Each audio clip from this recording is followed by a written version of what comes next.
The harbor was silent.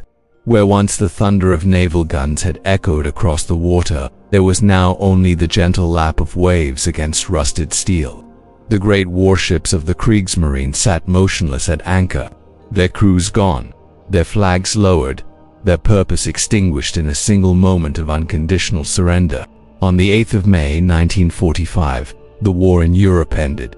The machinery of the Third Reich ground to a halt, and across harbors from the Baltic Sea to the North Atlantic, hundreds of German naval vessels became something else entirely. They became the problem of what comes next. The immediate aftermath was a study in contradictions.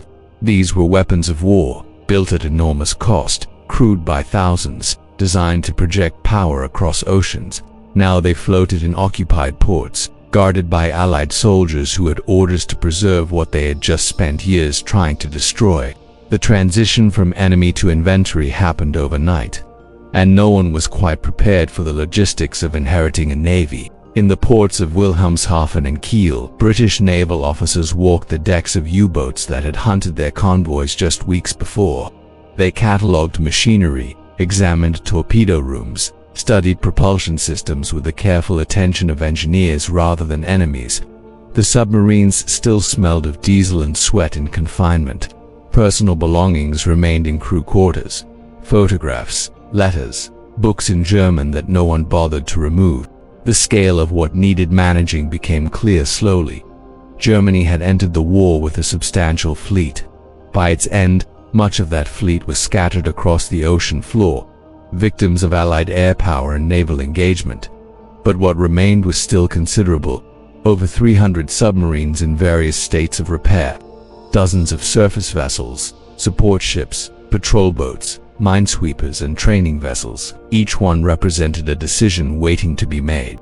The Allied powers had anticipated victory, but the practical reality of dealing with hundreds of captured warships proved more complex than diplomatic agreements suggested. The Potsdam Conference in July and August of 1945 addressed many aspects of occupied Germany, but the naval question remained tangled in competing interests. The Soviet Union wanted compensation for its devastating losses. Britain sought to prevent any future German naval threat. The United States had its own strategic calculations. And France, rebuilding from occupation, demanded its share of the spoils. For the German sailors, the end came in stages. Many crews were ordered to sail their vessels to designated Allied ports for surrender. They traveled under escort, sometimes flying white flags, sometimes simply following British or American destroyers that guided them to internment. The voyages were strange, almost dreamlike. Men who had fought for years found themselves following enemy orders, sailing ships they knew they would never command again toward an uncertain future. One former U-boat commander later recalled the journey to a Scottish port. The sea was calm, his crew was silent. They had survived the war, but the survival felt hollow, stripped of context. When they arrived, British sailors waited on the dock with clipboards, not weapons. The transfer of the vessel took less than an hour. Then came the walk to a prisoner camp, leaving behind the submarine that had been his entire world for 3 years. The technical examination phase began almost immediately. Allied naval intelligence had questions that years of warfare had not answered. How deep could the Type 21 U-boats actually dive? What were the true capabilities of the Schnorkel breathing system? How effective were the acoustic torpedoes? The captured vessels became floating laboratories, studied by engineers from Britain, America, France, and the Soviet Union. Some discoveries were mundane. German engineering was thorough but not magical. Other findings were more significant. The Type 21 submarines, designed late in the war, represented genuine advances in underwater performance and endurance. Only a handful had seen combat before Germany's surrender. Now they were dissected, measured, tested, and their innovations absorbed into the naval programs of the victorious powers. But examination was only one fate awaiting the captured fleet. The larger question remained: what do you do with hundreds of warships you do not need and cannot afford to maintain? The answers varied by vessel and by which Allied power controlled it. The British, whose island nation depended on naval supremacy, were particularly cautious. They had no interest in preserving German naval capability in any form. Many of the surface ships were simply scrapped. The great battleship Tirpitz, already sunk by British bombers in a Norwegian fjord, was salvaged over years and cut apart for metal. The pocket battleships Admiral Scheer and Lutzow met similar ends. The submarine fleet presented a special problem. There were too many to scrap quickly, and the advanced designs were too valuable to destroy without study. A decision was made, quietly, among the Allied powers. Most would be sunk, not in combat, but deliberately, in deep water, as a form of permanent disposal. Operation Deadlight began in November of 1945. Over the course of several months, 116 U-boats were towed into the North Atlantic, northwest of Ireland. There, in waters more than a mile deep, they were scuttled. Some were sunk by naval gunfire, used as target practice for weapons testing. Others were simply opened to the sea and allowed to slip beneath the surface. The process was methodical and strangely quiet. Each submarine took only minutes to sink once flooding began. Sailors aboard the towing vessels watched them disappear. First the conning tower vanishing beneath the waves, then the churning waters settling back to smooth darkness. There were no ceremonies, no speeches. The submarines simply ceased to exist above water, joining the hundreds already lost in combat, now part of an underwater graveyard that stretched across the Atlantic floor. Not all vessels were destroyed. Some were divided among the Allied powers as war prizes, a practice as old as naval conflict itself. The Soviet Union received a significant portion, partly as compensation for the naval losses it had suffered and partly as recognition of its enormous sacrifices during the war.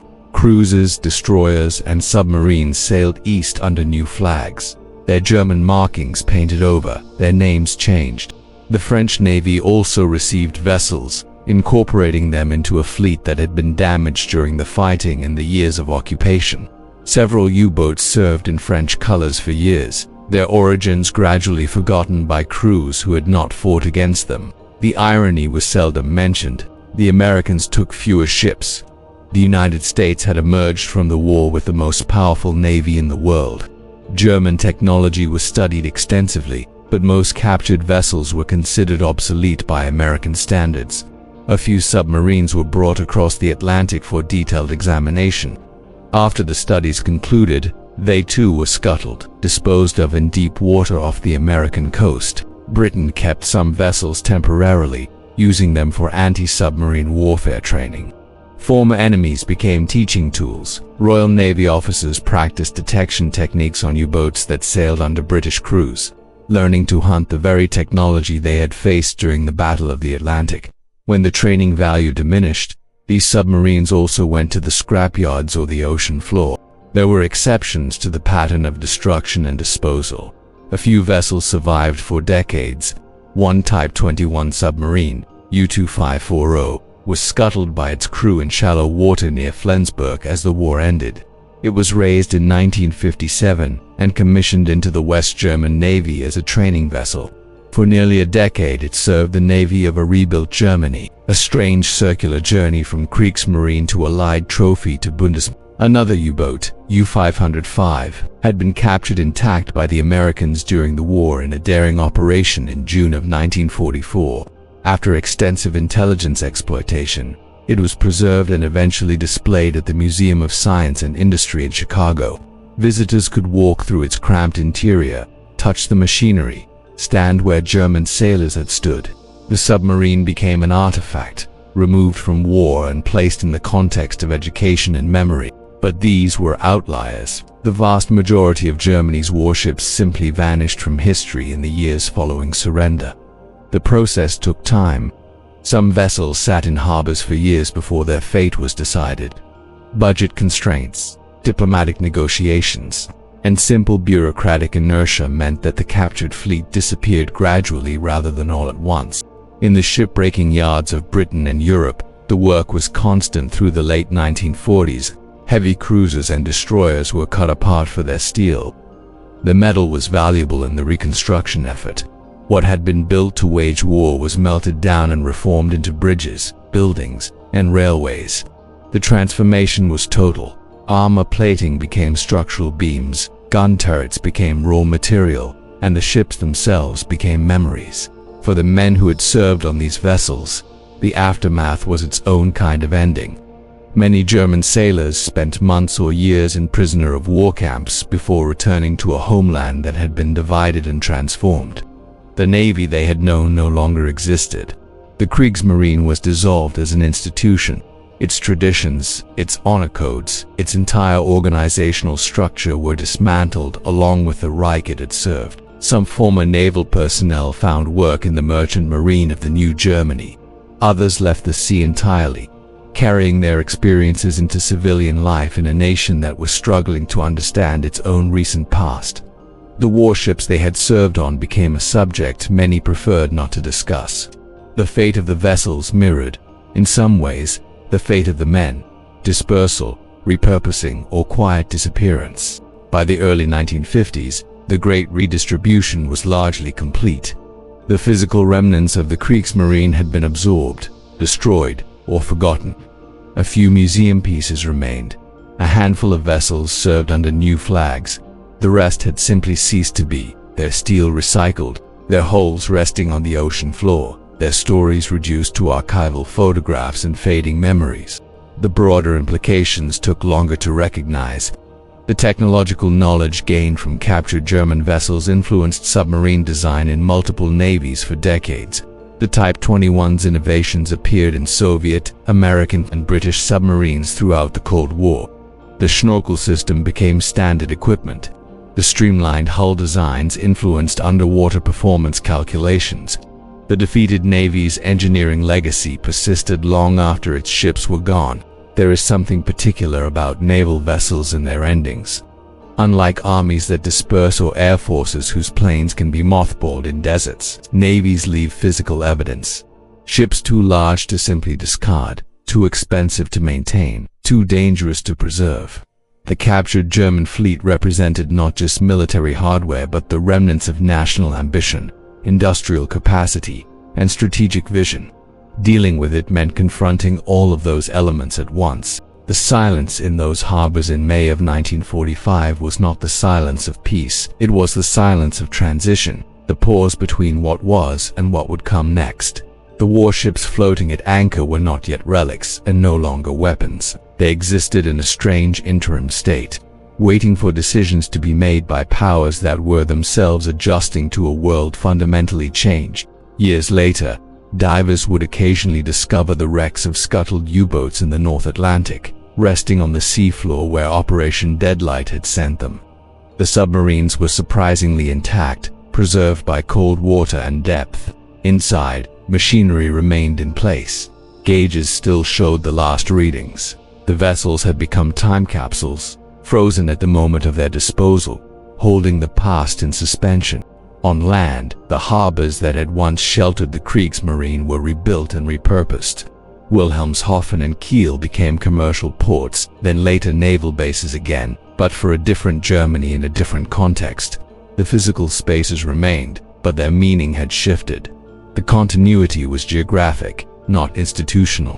What remains now is mostly memory, preserved in archives and museums, in scholarly studies and personal testimonies. The warships themselves are largely gone, converted to other forms or resting in deep water beyond recovery. Their absence is nearly total, and perhaps that absence is the point. The final expression of a conflict that demanded not just military defeat but comprehensive transformation. The story of what happened to German warships after the surrender is not dramatic. There were no great battles in their ending, no heroic last stands. Instead, there was bureaucracy, logistics, practical decision-making, and the slow grinding work of disposing of a navy that no longer had a purpose. The vessels that survived the war mostly could not survive the peace. They were too expensive, too dangerous, too tied to a regime that the world was trying to move beyond. In the end, the harbor returned to silence not because the ships were gone, but because the meaning they carried had dissolved. The waves still lapped against the docks. The water still reflected the sky, but the vessels that had once filled those harbors, that had carried thousands of men into war, that had represented national power and strategic ambition, were no longer there. They had become something else. Scrap metal, museum pieces, underwater ruins, or simply absence itself. And in that transformation, in that quiet dissolution, was its own kind of conclusion. Not the ending that Germany had sought when it built those ships, but the ending that history delivered. The warships were scattered to the winds and depths, dispersed across nations and oceans and time, until all that remained was the knowledge that they had existed, and then they had not, and the world had moved on.